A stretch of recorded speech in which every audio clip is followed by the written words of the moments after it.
बोलिए सरस्वती मैया की।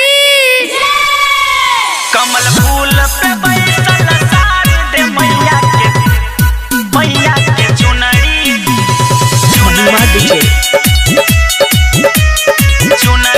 बड़ निक लागे छै। कमल फूल पे बैसल सार दे मैया के चुनरी बड़ निक लागे छै। देवलोक से अइलै मैया दुलारी, सतरंग हंस शोभे सतरंग सारी।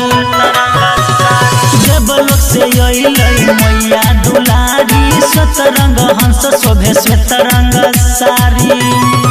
मुकुट लीलार छै, हाथ गिटार छै, लाल बिंदी मनवा के भावे छै। कमल फूल पे बैसल सार दे मैया के चुनरी बड़ निक लागे छै।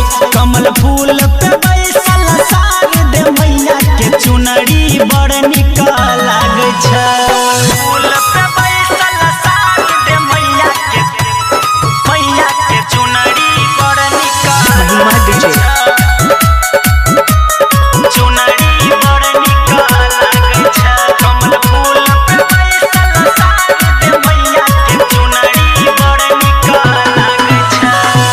बिना बाली मैया सबके दै छै बुद्धि ज्ञान हो, तीनों लोक में होइ छै पूजैया, करे छै सब गुणगान हो, करे छै सब गुणगान हो।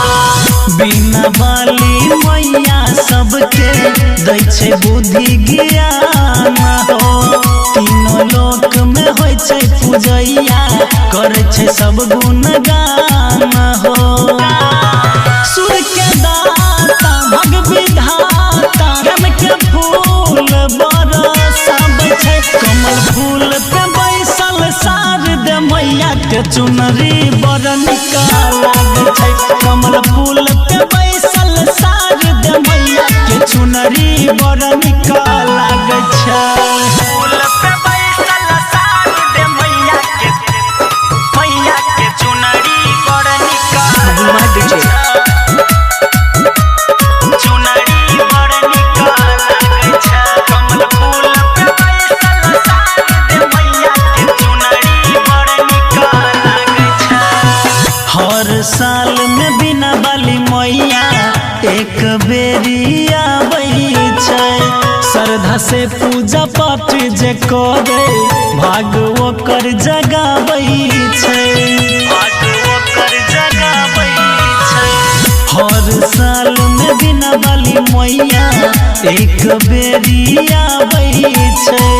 श्रद्धा से पूजा पाठ जे करे भाग ओकर जगाबै छै।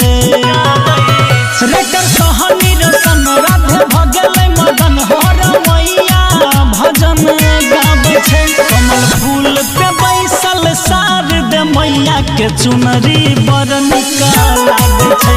कमल फूल पे